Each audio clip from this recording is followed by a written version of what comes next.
سعودی عرب میں مسلم لیگ نون کی ڈسکا ضمنی الیکشن میں مسلم لیگ کی کامیابی پر منعقدہ تقریب میں دیگر اپوزیشن جماعتوں کے افراد نے بھی شرکت کی۔ ڈسکا الیکشن میں مسلم لیگی امیدوار سیدہ نوشین افتخار کی کامیابی کی خوشی میں مسلم لیگ نون ریاض ریجن کی جانب سے سجائی جانے والی تقریب میں دیگر اپوزیشن جماعتوں کے افراد بھی شریک تھے۔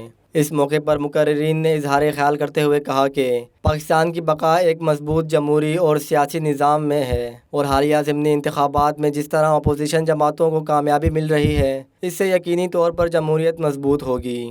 مسلم لیگ نون ریاض ریجن کے صدر خالد اکرم رانا نے کہا کہ مسلم لیگ نون ایک عوامی جماعت ہے جس کی جڑیں عوام کے اندر بہت مضبوط ہیں اور پاکستانی عوام میاں نواز شریف کو اپنا لیڈر مانتی ہے۔ آج پاکستان جن مشکلات کا شکار ہے یہ مشکلات مسلم لیگ نون کے دور اقتدار میں نہیں تھیں۔ ہماری سیاسی جدوجہد جاری ہے اور وہ دن دور نہیں جب عوامی طاقت سے مسلم لیگ نون دوبارہ برسر اقتدار آئے گی۔ تقریب میں شرکاء نے کیک کاٹا اور ایک دوسرے کو مٹھائی کھلا کر خوشی کا اظہار کیا۔ تقریب سے زاہد لطیف سندھو، احسن عباسی، قاضی اسحاق میمن، محمد خالد، سردار شعیب، ڈاکٹر مزمل شاہ، اقبال ودود، راجہ یعقوب، حنیف بابر اور دیگر نے بھی اظہار خیال کیا۔